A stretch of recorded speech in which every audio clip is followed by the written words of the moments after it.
صاحب نے کہا کہ میں نے کتاب خدا میں دیکھا ہے کہ جب حضرت ذوالقرنین بند باندھنے کے عمل سے فارغ ہوئے جو انہوں نے اپنے سفر کو شروع کیا، ان کا گزر ایک شیخ یعنی بزرگ آدمی کے پاس سے ہوا جو نماز ادا کر رہا تھا۔ آپ اپنے لشکر کے ساتھ وہاں رک گئے اور اس کی نماز کے اختتام کا انتظار کرنے لگے۔ جب اس کی نماز مکمل ہو گئی تو آپ نے اس مرد سے سوال کیا کہ کیا وجہ ہے کہ تو میرے اتنے عظیم لشکر سے ڈرا نہیں؟ اس نے جواب دیا، اس لیے کہ ایسی ذات سے راز و نیاز کر رہا تھا کہ جس کے پاس تیرے لشکر سے بھی بڑا لشکر ہے اور وہ آپ سے زیادہ عزیز و غلبے والا ہے، اس کی قوت و قدرت آپ سے زیادہ ہے، لہٰذا اگر میں اس ذات سے روگردانی کرتا تو پھر اس سے اپنی حاجت کو کیسے حاصل کرتا؟ حضرت ذوالقرنین نے فرمایا، کیا آپ میرے ساتھ شریک سفر ہو سکتے ہیں تاکہ میں آپ کی خدمت کروں اور آپ پر اپنی جان نثار کروں اور آپ سے اپنے امور میں مدد طلب کرتا رہوں؟ اس نے جواب دیا، ہاں، لیکن ایک شرط کے ساتھ، اگر آپ 4 چیزوں کی مجھے ضمانت دیں۔ نمبر 1، نعمت جو زائل نہ ہو۔ نمبر 2، صحت کہ جس میں بیماری نہ ہو۔ نمبر 3، جوانی کہ جس کے آخر میں بڑھاپا نہ ہو۔ اور نمبر 4، حیات جس کا اختتام موت سے نہ ہو۔ جناب ذوالقرنین نے فرمایا، اس پر تو کوئی مخلوق قادر نہیں ہے۔ اس شخص نے جواب دیا، جناب پھر میں اس ذات کے ساتھ ہوں ان تمام چیزوں پر جو قدرت رکھتی ہے اور وہ ان تمام چیزوں کا اور آپ کا بھی مالک ہے۔ اس کے بعد ایک اور دانشمند کے قریب سے جناب ذوالقرنین کا گزر ہوا تو اس نے آپ سے چند چیزوں کے بارے میں پوچھا کہ آپ ان 2 چیزوں کے بارے میں بتائیں کہ وہ جو جب سے خلق ہوئی ہیں وہ قائم ہیں، اور ایسی 2 چیزوں کے بارے میں بیان کریں کہ جب سے وہ جاری ہیں وہ حالت سفر میں ہیں، اور وہ چیزیں بتائیں جو آپس میں مختلف ہیں، اور ان 2 چیزوں کے بارے میں بیان فرمائیں جو ہمیشہ ایک دوسرے کی دشمن ہیں۔ جناب ذوالقرنین نے جواب میں فرمایا، پہلا جواب، وہ 2 چیزیں جو ہمیشہ سے قائم و دائم ہیں وہ آسمان و زمین ہیں جو ابتدائے خلقت سے اب تک قائم ہیں، اور وہ 2 چیزیں جو جاری و ساری ہیں وہ سورج اور چاند ہیں، اور وہ 2 چیزیں جو مختلف ہیں وہ دن اور رات ہیں، اور وہ 2 چیزیں جو آپس میں دشمن ہیں وہ موت اور حیات ہیں۔ اس مرد عالم نے فرمایا، جاؤ آپ عالم ہیں۔ جناب ذوالقرنین نے سفر کو جاری کیا۔ اس سفر کے دوران آپ کی ملاقات ایک ایسے مرد شیخ سے ہوئی جو لوگوں کے سروں کی کھوپڑیوں کو الٹا سیدھا کر رہا تھا۔ آپ اپنے لشکر کے ہمراہ اس کے پاس رک گئے۔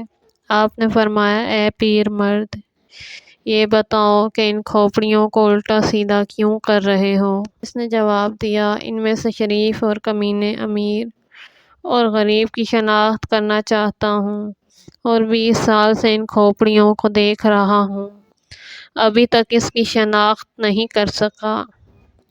ذوالقرنین وہاں سے چل پڑے اور فرمایا کہ تیرا مقصد مجھے نصیحت کرنا ہے۔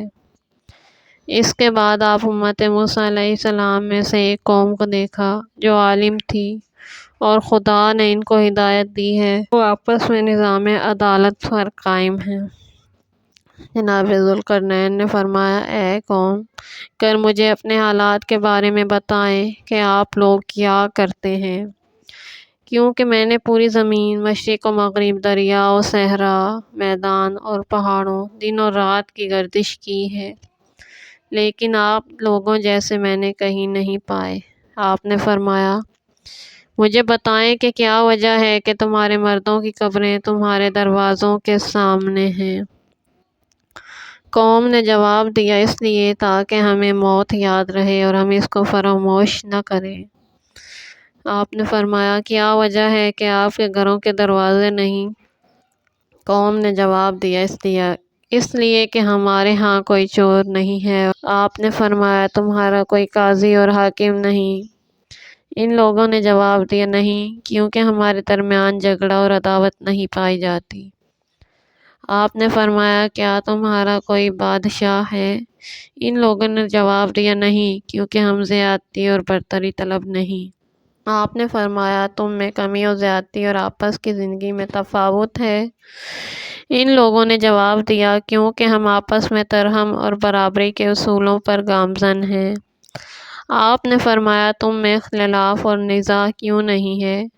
ان لوگوں نے جواب دیا کیونکہ ہمارے دل متحد ہیں اور ہم آپس میں سکون سے رہتے ہیں۔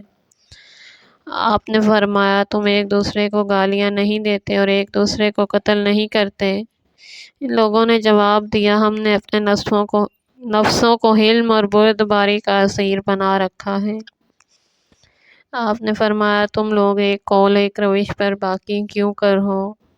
انہوں نے جواب دیا کیونکہ ہمارے اندر جھوٹ بولنے والا اور فریب دینے والا نہیں، اور ہم ایک دوسرے کے ساتھ بد کلامی نہیں کرتے۔ آپ نے فرمایا کیا وجہ ہے کہ آپ لوگوں کے درمیان کوئی فقیر نہیں ہے؟ ان لوگوں نے جواب دیا کیونکہ ہم آپس میں مال کو برابری کی بنیاد پر تقسیم کرتے ہیں۔ آپ نے فرمایا آپ لوگوں کے درمیان کوئی بد اخلاق اور سخت گیر نہیں ہے؟ تو جواب دیا کیونکہ ہم آپس میں تواضع اور انکساری سے کام لیتے ہیں۔ آپ نے فرمایا آپ لوگوں کی درازی عمر کا راز کیا ہے؟ تو ان لوگوں نے جواب دیا کیونکہ ہم حق پر عمل کرتے ہیں اور حق کے مطابق حکم کرتے ہیں۔ آپ نے فرمایا کیا وجہ ہے کہ آپ کے ملک میں قحط نہیں ہے؟ تو ان لوگوں نے جواب دیا کیونکہ خدا سے استغفار سے غفلت نہیں کرتے۔ آپ نے فرمایا کیا وجہ ہے کہ آپ لوگ ہم سے دوچار نہیں ہوتے؟ انہوں نے جواب دیا کیونکہ ہم نے اپنے آپ کو مصیبتوں کے لیے آمادہ کر رکھا ہے اور اپنے آپ کو ان کے سپرد کر رکھا ہے۔ آپ نے فرمایا کیا وجہ ہے کہ آپ لوگوں پر آفات نازل نہیں ہوتی؟ جواب دیا کہ ہم تک غیر خدا پر توکل و بھروسہ نہیں کرتے اور موسم اور ستاروں سے بارش طلب نہیں کرتے۔ آپ نے پھر فرمایا اے لوگو مجھے بتاؤ کیا تم نے اپنے آباء و اجداد کو اس طرح عمل کرتے پایا تھا؟ ان لوگوں نے عرض کیا کہ ہاں ہم نے اپنے آباء و اجداد کو پایا کہ ان کا شیوہ یہ تھا کہ وہ فقیروں اور مسکینوں پر رحم کرتے تھے اور درویشوں سے ہمدردی کرتے تھے، ستم گروں سے درگزر کرتے تھے، اور جو ان کے ساتھ برائی سے پیش آتا وہ ان کے ساتھ احسان کرتے تھے اور اپنے بدکار لوگوں کے لیے طلب استغفار کرتے تھے، ایک دوسرے کے ساتھ صلہ رحمی کرتے تھے اور امانت کو ادا کرتے تھے، جھوٹ سے پرہیز کرتے تھے۔ خدا نے ان امور کی وجہ سے ان کی اصلاح فرمائی۔